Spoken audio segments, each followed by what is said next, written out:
Sen qatı yo'qlaysan. Nega?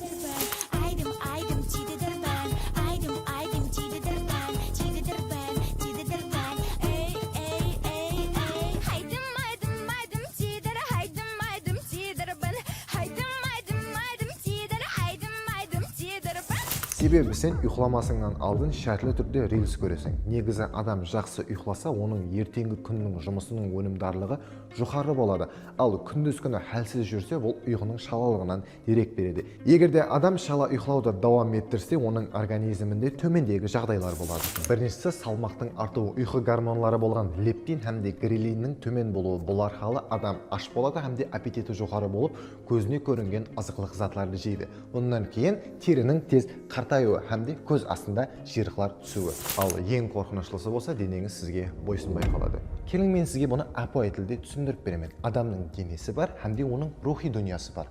Адам ұйқылаған уақытта толықлай энергияға тоймай тұрып оянатұғын болса, оның миы денеге сигнал береді, яғни будильникті өшір деп. Ал сіз таңда оянғаныңызда будильникті қашан өшіргеніңізді білмей қаласыз. Ал ол уақытта болса, адамның рухи дүниясы ұйқылап атырған болады.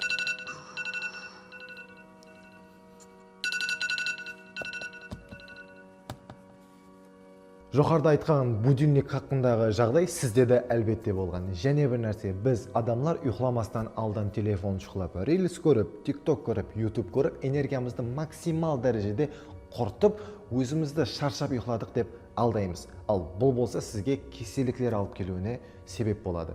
Бұндай кеселіктердің бірі бұл Алцгеймер. Ал Алцгеймер кеселігі хақындағы мағлұматты сіз Google-дан алсаңыз болады. Қазір болса, тынық ұйқылау үшін нелер қылу керектігі хақында сөйлесеміз. Әйемгі дәуірлерде адамлар құяшты көру арқылы оянған, һәмде құяш батқанда олар ұйқылайтын болған. Бұл процесс олардың денесінде шартылы рефлекс болып қалған.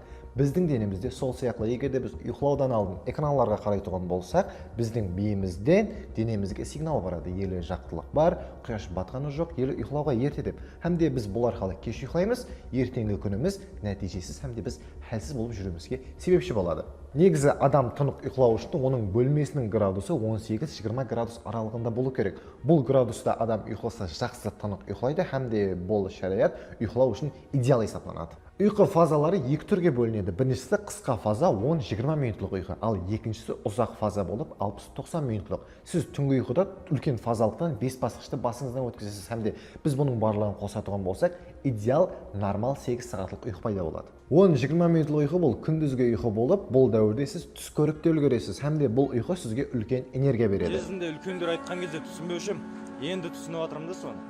Қанша жерден бай болсаң да, қанша жерден спортсмен бол, қанша жерден білімді адам болсаң да, обедте 2 сағат ұйықтап алмасаң болмайды екен. Жоғарыдағы айтылған мағлұматлар сізге пайдалы болды деген үміттемін. Һәмде осындай пайдалы контентлерді жоғалтып алмау үшін бізге подписок таслаң, һәмде қазір мен үйге барып арқайын ұйқылауым үшін бұл видеоға лайк басуды ұмытпаң.